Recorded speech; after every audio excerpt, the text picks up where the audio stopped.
अस्सलाम वालेकुम Habibi, Nadeem Memon from the landmark realty. अक्सर ये कॉल आता है कि रेसिडेंट्स के लिए तो वीडियोस बनता है। ये पहला वीडियो है जो मैं शॉप के लिए बनाना चाह रहा हूँ। शॉप जो है वो नियर अबाउट 1.5 करोड़ से 1 करोड़ के बीच में आती है, बट मेरे पास ये ऑलमोस्ट 33 लाख से स्टार्ट होती है। सिर्फ 33 लाख रुपए में शॉप मिलेगा, वो भी सहूलत के साथ। 5 लाख डाउन पेमेंट, 25,000 महीना EMI, वो भी बिल्डर लोन या बैंक लोन भी अवेलेबल है, लेकिन बिल्डर की तरफ से नो इंटरेस्ट फैसिलिटी मिलेगी। ये लोकेशन जो है नियर मुमरा पुलिस स्टेशन है, और बेस्ट पार्ट ये है कि ये कॉम्प्लेक्स के अंदर ही है, जिसमें 400 to 500 यूनिट्स आने वाले हैं। इसके सामने से मेन रोड जाने वाला है 9 मीटर का। शॉप की हाइट 16 to 18 फुट है, उसके अंदर भी मेजोनाइट स्लैब बिल्डर की तरफ से दिया गया है, और इसके अंदर कॉम्बो ऑफर भी अवेलेबल है। कॉम्बो ऑफर जानने के लिए, ज्यादा जानकारी जानने के लिए इस नंबर पे कॉल करें। कॉल बिजी है तो व्हाट्सएप करें। ये तय करेंगे उम्मीदवार कौन रहेगा, चिन्ह क्या होगा, कैसे लड़ा जाएगा। 2014 और 2019 की तरह सेटिंग तो होंगी नहीं। उम्मीदवार मैनेज करो, MIM का उम्मीदवार भगाओ। अवार्ड साहब के कोई भी तरफ से उसका खंडन या निंदा नहीं करने हुई, यानी इसका मतलब उनको बीजेपी का साथ चलेगा ना अंदर से। राजन केनी ने एक आमदारगी बनने की या उम्मीदवार रहने की उम्मीद रखे है, उनको मिली राजन केनी को टिकट, तो नजीब मुल्ला साथ में रहेगा। देखो बात ऐसी है कि हम हैं मुसलमान, हो सकता है मुमरा की ज़मीन हिल रही हो तो ये बयान किया गया हो। आप लोग चाहते तो जो विशालगढ़ में हुआ वो नहीं होता। तो गए ना, अजीत दादा गए ना, मीरा रोड में हर चीज़ में मदद हमने की है। और हम तो झूठे आदमी ने क्या बोला उसके ऊपर मैं जवाब नहीं दूंगा। तो ये इल्ज़ाम लगाते ना, उन चमचों को मैं कहना चाहता हूँ, तुम्हारा गुरु कौन से बीजेपी वाले के घर पे जाता है चेंबूर में। मैं इस्लामुद्दीन खान और आप देख रहे हैं प्रहार टाइम्स। विधानसभा चुनाव धीरे धीरे नज़दीक आ रहा है, लेकिन कलवा मुमरा विधानसभा चुनाव को लेकर जो उम्मीदवार हैं उसमें जो है काफ़ी घमासान मचा हुआ कि आखिर कौन कौन उम्मीदवार रहेंगे।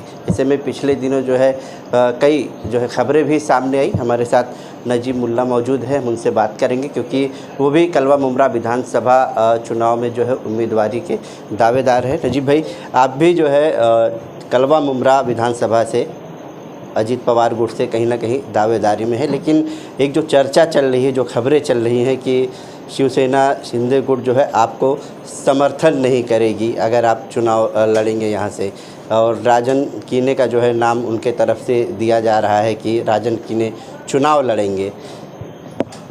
मुझे लगता नहीं कोई ये अधिकृत अनाउंसमेंट है। हमने पहले भी आपको कहा है कि महायुति में माननीय शिंदे साहब, माननीय दादा, माननीय फडणवीस जी ये तय करेंगे उम्मीदवार कौन रहेगा, चिन्ह क्या होगा, कैसे लड़ा जाएगा। इलेक्शन लड़ा जाएगा इस बार, ये तो तय है। 2014 और 2019 की तरह सेटिंग तो होंगी नहीं कि बांद्रा में कुछ पहुंचा के उम्मीदवार मैनेज करो, MIM का उम्मीदवार भगाओ या समाजवादी का सेटिंग करो, तो वो सेटिंग तो अभी होगी नहीं। इलेक्शन तो होगा, तो कोई उनका अधिकृत तो नहीं है, और अच्छी बात है ना।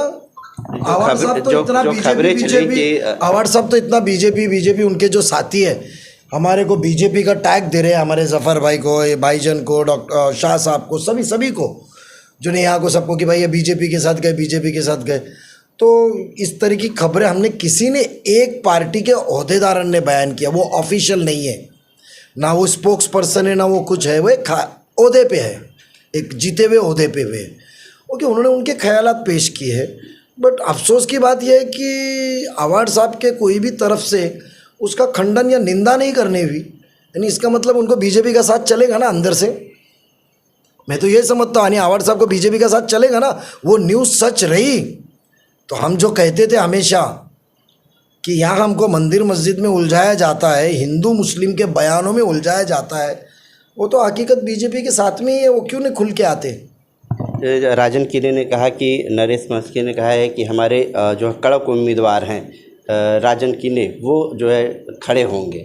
तो ऐसे में युति है तो आप खड़े होंगे या वो खड़े होंगे, या अगर आप दोनों में किसी एक को मिलेगा तो समर्थन करेंगे आप?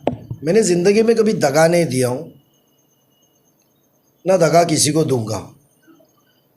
जो पार्टी अधिकृत उम्मीदवार जिसको डिक्लेयर करेगी, मैंने पहले भी कहा हूँ कि मैं जो ये मेहनत कर रहा हूँ यहाँ महायुति की राष्ट्रवादी कांग्रेस पार्टी की सीट लाने को। पार्टी जो फैसला करेगी उसके साथ मैं तन मन धन से खड़ा रहूँगा। उम्मीदवारी को लेकर भी ये कहा जा रहा है कि आप में और राजन कीने के बीच में अड़चने हैं, कि इसीलिए आप दोनों लोग साथ में नज़र नहीं आ रहे हैं। मैं आपको एक बताऊं क्या, राजन जब डिस्क्वालीफाई हुए थे नगर सेवक से, मेरे ख्याल से एक ही बार मेरे पास आए, मैंने हाई कोर्ट से विड्रॉल किया और उनको कांग्रेस से अनअपोज लेकर दिया। जब जितेंद्र आव्हाड साहब पूरे फैम मेरे साथ पीछे पड़ गए कैसे भी राजन को ले ले, मैंने एनसीपी में लिया। तो मैं उनको डिस्क्वालीफाई करके माफ़ कर सकता हूँ तो मेरे कोई इंतजार नहीं है। और ऐसी बात है कि सियासत में उम्मीद रखना कोई गलत बात नहीं है। राजन केनी ने एक आमदारगी बनने की या उम्मीदवार रहने की उम्मीद रखे है, तो सियासती उम्मीद है, उसमें कोई गलत नहीं है। वो इंसान उनकी पार्टी से कोशिश कर रहा है तो गलत क्या है।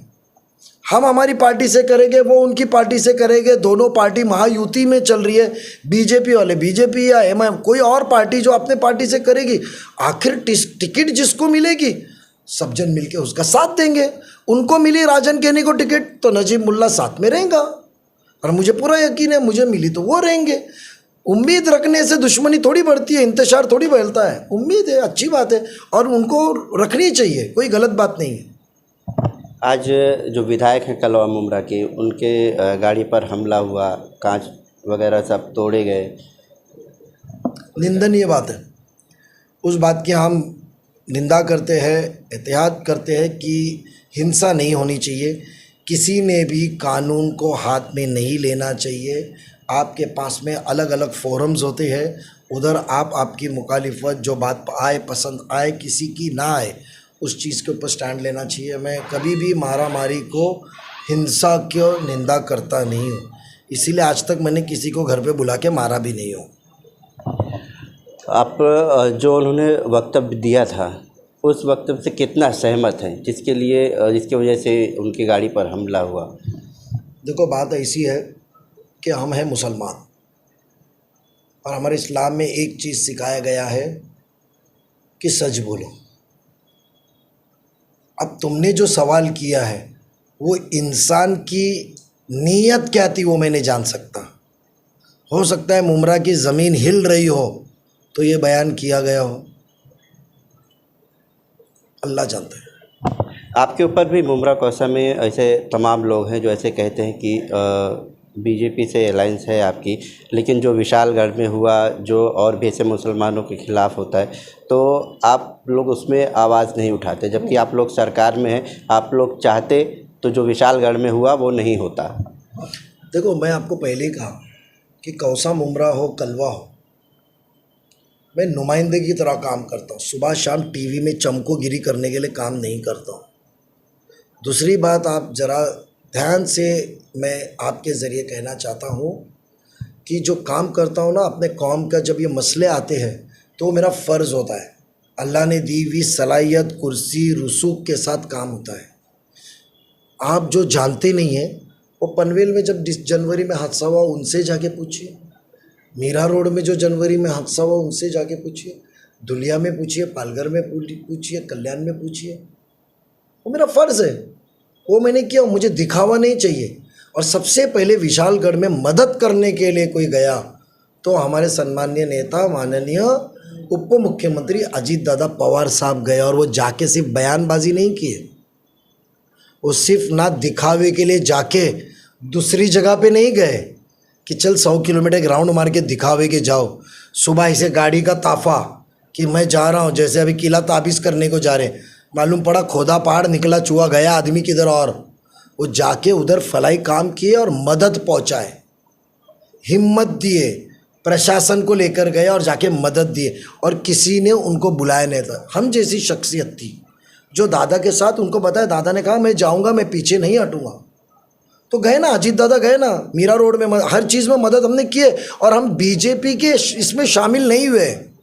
तो मैं चाहता हूँ जो ये इल्ज़ाम लगाते हैं ना, उन चमचों को मैं कहना चाहता हूँ, तुम्हारा गुरु कौन से बीजेपी वाले के घर पे जाता है, चेंबूर में, साइन में, उसके वीडियो भेजूँ क्या आपको, और क्या मदद लेकर आता है।